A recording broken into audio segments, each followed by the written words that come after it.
Hold on. Got the microphone on. Got the microphone on, Joan. And I think we are live. Yes, we are. Okay. We are live. All right. So I got to take... What I got to do? I got to take this window, pull it out of here. There we go. And then take this window, put it over here. Not what I wanted to do. Put it over here. Sorry. I'm going to get this set up. Boom. And boom. Okay. Now we're ready to go with a quick, it's gonna have to be quick, Sunday live stream, late live stream, because I did a show today, and that was good. Thanks for coming out. Those of you who came out to the Philly show. Joan gets a treat. Here you go, Joan. Nice peanut butter treats I got for her. Nice soft treats. Thanks to people like you supporting the channel and buying the Pineys books 1 through 8. So thanks for that. I sold a bunch of books today at the show. I was in my little hunter outfit, which is why I got hat hair. And I just brought in all the comics and books and stuff and stacked them all back in the office until next week. Next week I'm still negotiating, but it looks like I'm going to be in Flemington to do this Flemington Book Fest on Memorial Day. I'm not sure how many days it is, but it's definitely on Memorial Day. So I'm not sure if it's the rest of the weekend too, or if it's just that day. But so I'll be making a more detailed announcement later this day or week or whatever. Anyhow, let's get into some headlines. Netflix series about the Inquisition puts Spanish Jews in spotlight. Heirs to the Land chronicles the life of a young man of modest means who finds himself in the crosshairs of an old religious conflict. Interesting. This is a Spanish period drama. It'll have a mix of romance, violence, and a liberal dramatization of key historical events. I don't like when they take such liberal.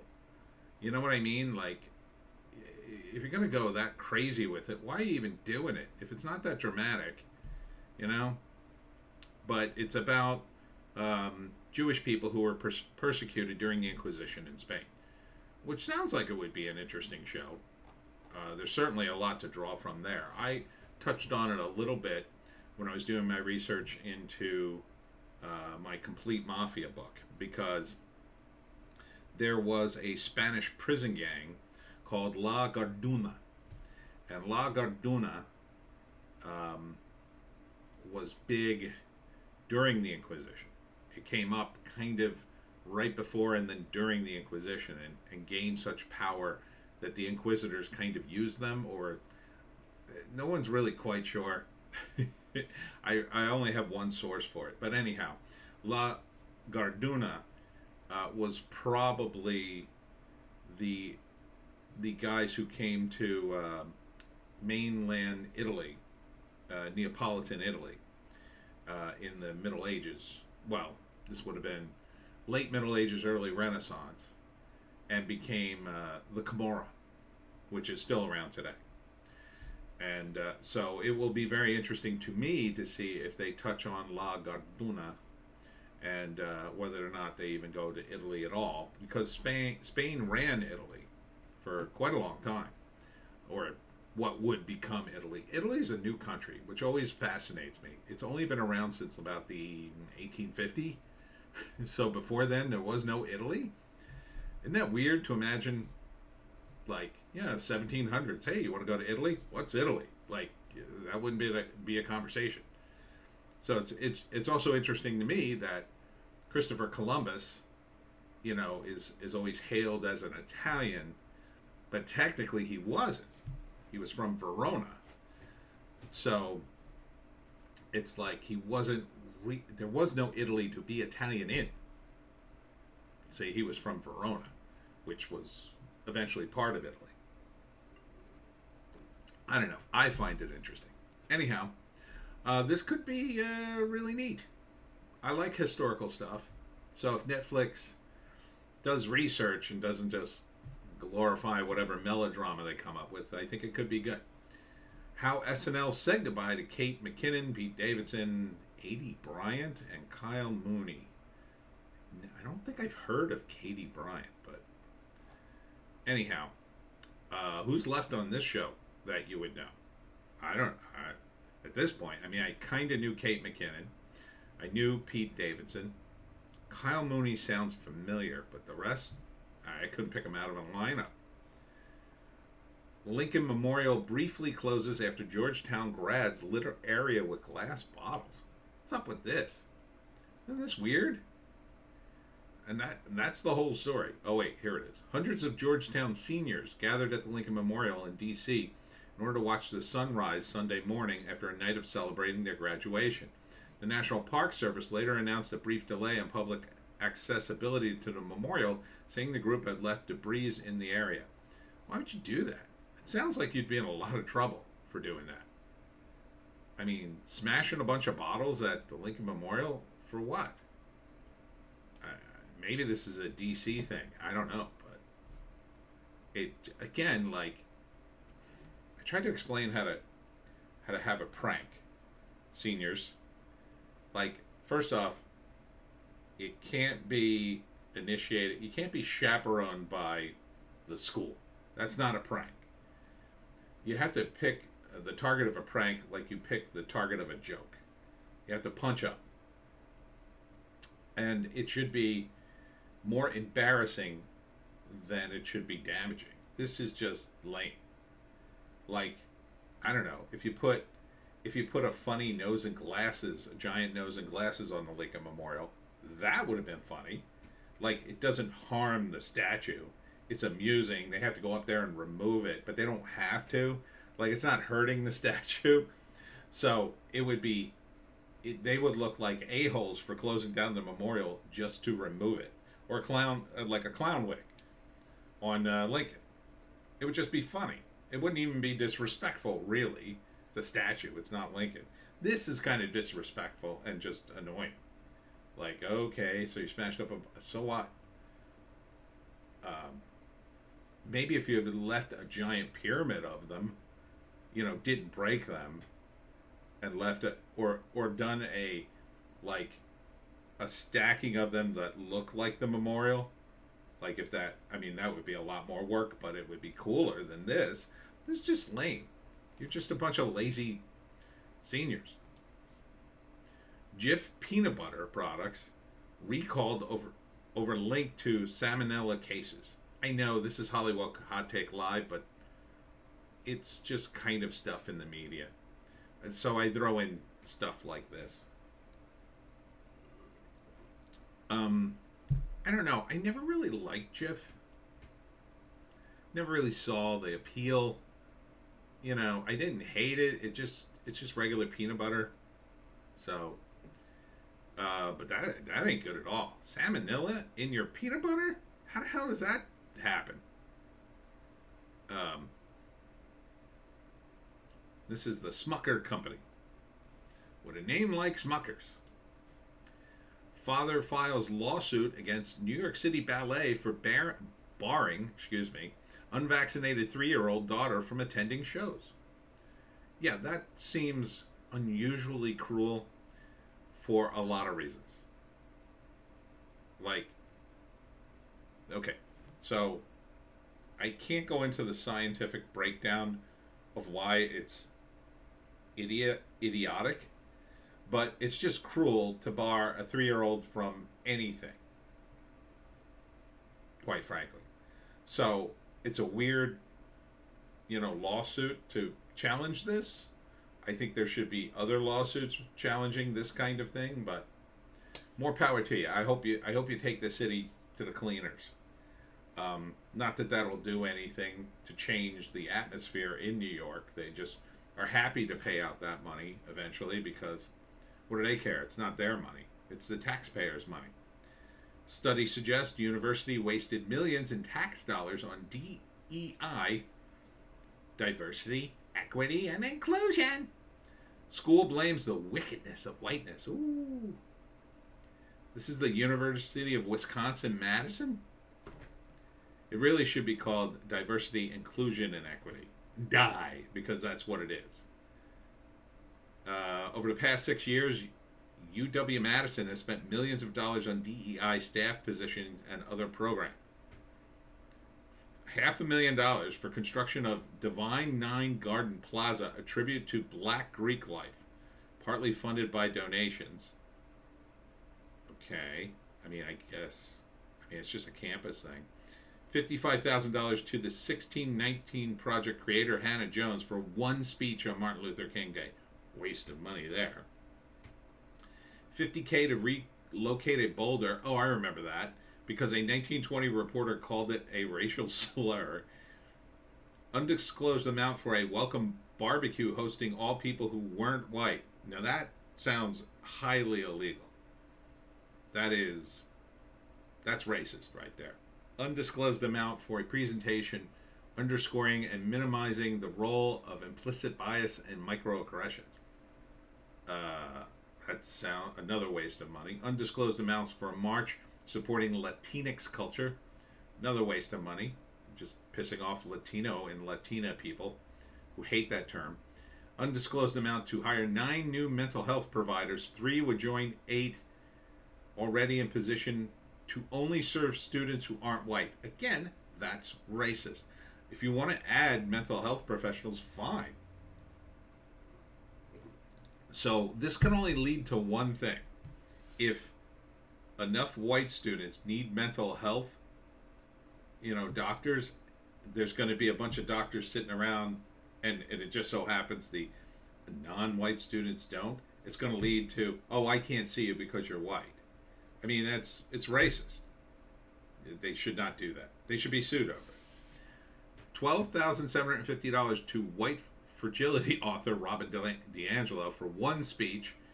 An undisclosed, again, a waste of money, undisclosed amount to change W on athletic uniforms from white to black in a show of solidarity. Dumb. It doesn't do anything. And then you go back to 2017, undisclosed amount to provide menstrual products in women's and men's restrooms. Again, a waste of money. A waste of money. Especially if you're going to have trans men in the women's bathroom anyway. And again, they don't need the products. If they're going to use the products, they're only wasting them for women who actually need them. Undisclosed amount to various staff diversity anti-racism training. Oh, you see, it paid off. See, they did that in 2017, and then they wasted even more money. Annually, 25,000 black student union budget. There's a black student union? So, it sounds racist to me. Currently employs 8 leaders in diversity, equity, and inclusion division. Oh, Jesus.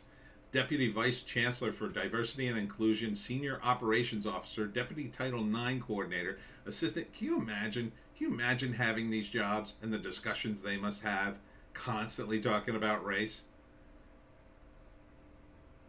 So how has all that spending worked out? A recent campus climate survey asked students whether they feel welcome, respected, and safe. The students of color, students with disability, non-binary students, transgender, and other LGBT students responded less positively than their counterparts. Yeah, it's never enough. The gap in reported perceptions between these students and other students did not change between 2016 and 2021, which only leads these people to go, oh, we need more. They need more money. But these people don't acknowledge reality. It's a grift, I think. DEI is a complete grift. Are any of these people going to say, yeah, I don't think my job is... I think my job is completely pointless. No, they won't say that. Morgan Freeman famously said the best way to end racism is to stop talking about it. But they won't. Now they've got a whole division in their school. George Miller. It'll be very painful if MGM debuted 3,000 Years of Longing on streaming. Yeah, I don't know, man. I looked at the trailer. It looks okay. It could be funny. It could be good. I like the leads. I like the effects.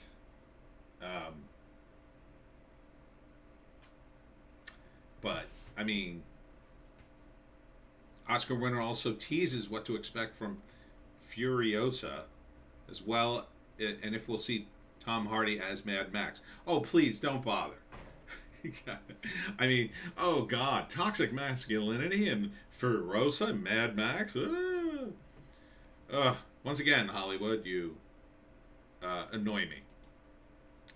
Machine Gun Kelly posts nude photo from set of new stoner comedy Good Morning and jokes he did 5 whole sit-ups to prepare for a role. He's not actually naked; he covers himself. But he's in shape. I mean, he's 32. He's skinny as a rail. He's got a little abs. The comedy actually, the trailer looked okay. It looks funny. At least it's a comedy. At least it's a comedy. I didn't realize it was Machine Gun Kelly when I watched it. He's kind of not like the other actors are acting around him, I guess you'd say. But it could be fun because, see, it's a stoner comedy. It's just meant to be fun. So, if you like a movie like Dude, Where's My Car? It's not a great film, but it's funny. It has funny moments. Everybody quotes it and memes it and whatever. So, this is the kind of movie I expect it to be. Will I see it? I might. I might see it. I'll eventually see. Like, that's the kind of movie I'll eventually see. It'll be on something. I go, oh, let me see this. See if it was funny or whatever. I mean, if I hear it's absolutely trash from the people I trust, like, a guy like The Critical Drinker or someone like that, maybe not. But if I hear the critics screaming about it, I'll run right to the theater. Wendy's Burger's secret. That's bad news for chili lovers. That it's not actually meat, I'm going to guess. The reason why Wendy's hamburger patties are always cooked so perfectly is because they start getting close to being overcooked. They throw them in a bin. When the bin gets full, they chop the burgers up and turn them into chili. Oh, well, that actually makes total sense. Okay. Yeah, sure, why not? Why wouldn't you do that? Feminist protesters storm Cannes premiere of Holy Spider with smoke devices. I don't understand what these women are doing. What are they? They staged a dramatic scene at Cannes Film Sunday, releasing plumes of smoke from handheld devices and displaying a long banner for the global press. This is the premiere of Holy Spider. It's a thriller. Roughly 12 women in formal wear gathered on their whole to scroll would list 129 women's names. The list, according to the group, highlights 129 femicides in France since the last Cannes festival. The intentional killing of women because they are women. No one's for that. Not exactly what. Sure. All right. So understand, you can't get in the con for free, is my understanding. I believe you have to pay to get in, right? I would assume. It's a very expensive affair. A lot of famous people there. You got to buy tickets. Every hotel is booked. So this is the middle of, I think, Paris, I guess, or Cannes, wherever the hell it is, somewhere in France. So, like, these aren't poor protesters. You know what I mean? I'm sure they, were on a shoestring budget to get there, but they're in evening attire. So I guess part of that was hiding. Good for you, ladies. But, like, this doesn't do anything for your cause. I don't think. Like, and you seem to be protesting Holy Spider, which, it would be different if it was about, I don't know, a movie that was somehow against your cause and you're protesting the movie. You know what I mean? It's like, this is the second protest at Cannes. It just feels like attention grabbing. For you, not for your actual cause. I don't know how you would protest femicide. I mean, so what's the solution then? Like, offer up a damn solution. That's what good protests, I think, do. They offer up a solution. Like, the civil rights protest offered up a solution. They wanted civil rights. And they got it. Seemed fair, right? It's a protest, seems fair. If you want to stop the war, you know the solution.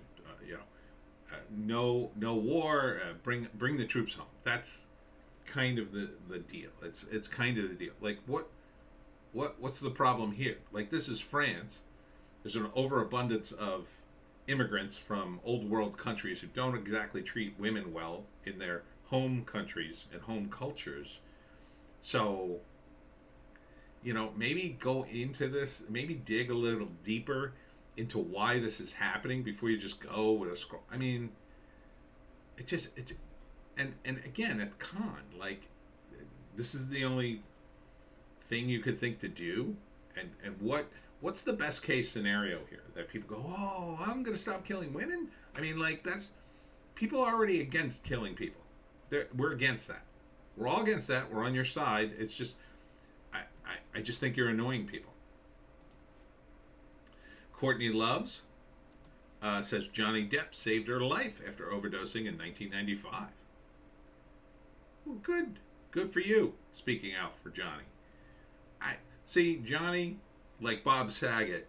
It's hard to find anybody who has much negative things to say about him, right? So I think the list includes Amber Heard's sister, and Ellen Barkin. It's a pretty short list. Seems like most people in Hollywood like Johnny and call him a nice guy. So this is, thankfully he was. I mean, imagine he was just a D-bag movie star who just treated everybody like trash. I don't think he'd be getting this kind of support. So good on Courtney for speaking out. Where do I get my reputation back? President Trump responds to Hillary's Russian collusion sham that defamed him for years. Yeah, no kidding. Where does he get his reputation back? Hillary. I think he gets it back by getting elected again, which I think will happen. Blowing up on my phone. Every time I get on a live stream, it's like, oh, everybody's going to call me now. Dan Bongino calls Clinton's Russian collusion hoax the biggest political scandal in modern history. Yep. But, it'll be after Hillary's dead. I'm not suggesting anybody's going to kill her, but I'm suggesting like she'll just die of natural causes. And then you'll see, everybody will come out. Every news organization will be tripping over themselves to say, oh, yeah, we always knew. Yeah, ooh. Or it'll be shocking revelations about the Clintons. And it'll be like, yeah, no kidding. No kidding. And then, all their neoliberal supporters who are still in the dark, apparently, were like, oh, I never, really? Really? Hillary Clinton murdered people? Really? I heard the rumors, but I never believed them. She seemed so forthright and nice and honest. Yeah, look at that face. Pete Davidson gives SNL producer Lorne Michaels a rap video tribute with a surprise cameo. Yeah, it was Eminem. To spoil it for you. Eminem, I guess, thinks this is current, which shows you how tone deaf he is, I think. But, man, you're supposed to suck up to Lorne before you get on the show, Pete. But the guy made his career, I think, to a certain extent, to just put him on the show. Pete Davidson, to me, is part of a long line of comedians who have been on the show, and there's this idea that they're gonna hire super good-looking guys, like guy comedians that are like hot. There's either two stripes of comedians that hired on SNL. It's either you're super hot or you're fat, because they like to have a few fat people because fat is funny, I think.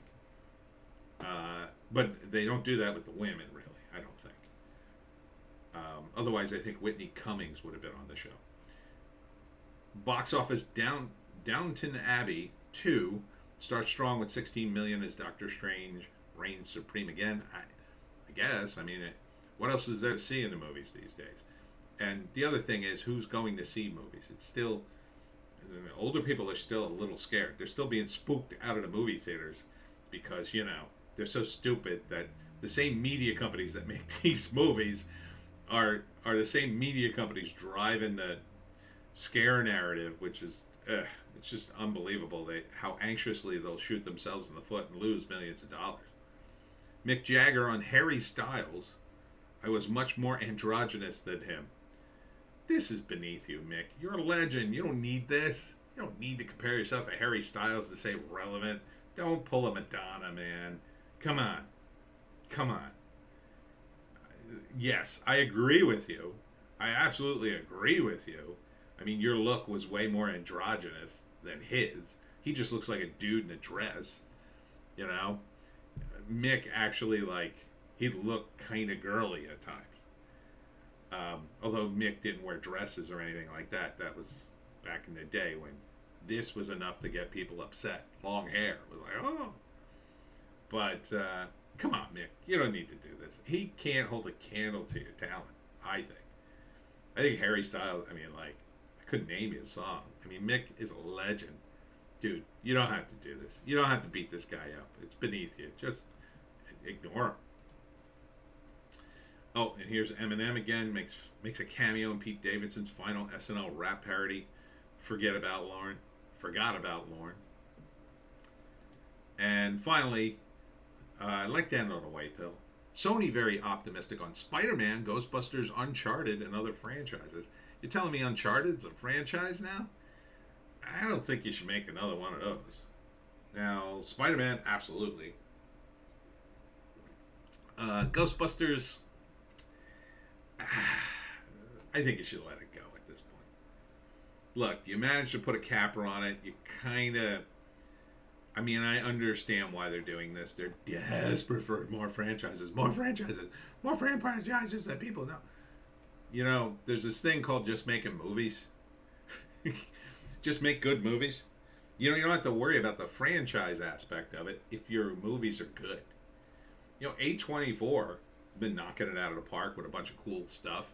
I mean, look, sometimes you have a cool premise or a cool trailer, and that'll make you money. The problem is you spend too much money on these movies. And a franchise, yeah, it can work, but like Marvel worked because they were already established. And you had other characters to look forward to as the Marvel thing rolled out. Ghostbusters is not Marvel. Now, that being said, if you did Ghostbusters meet Spider-Man, well, then you gotta, people would go absolutely bananas. Something like that.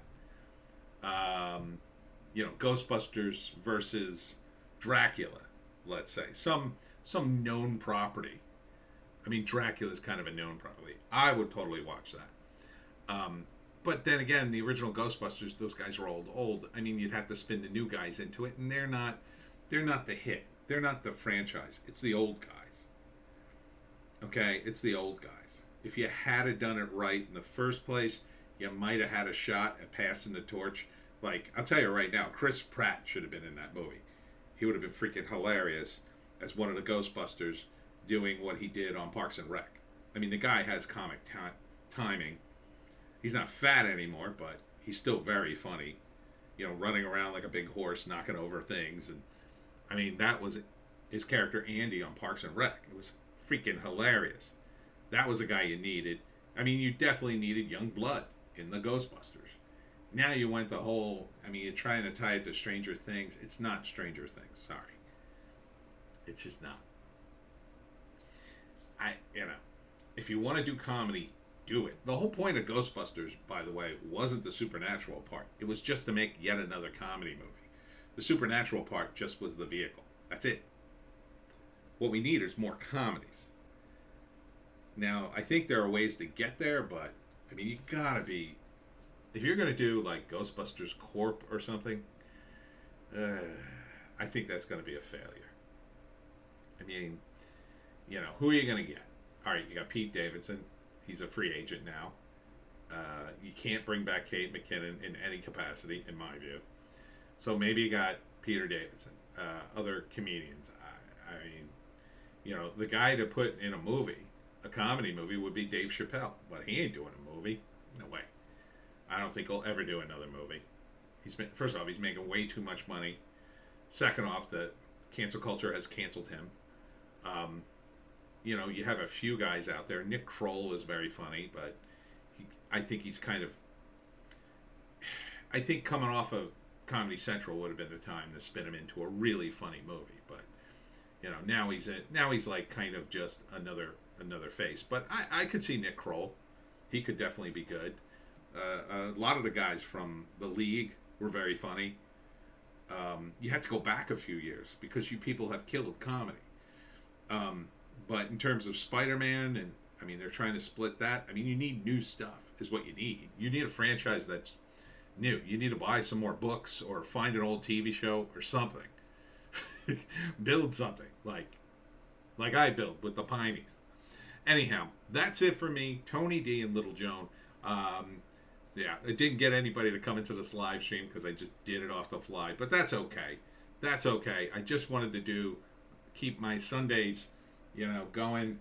What's next Sunday look like?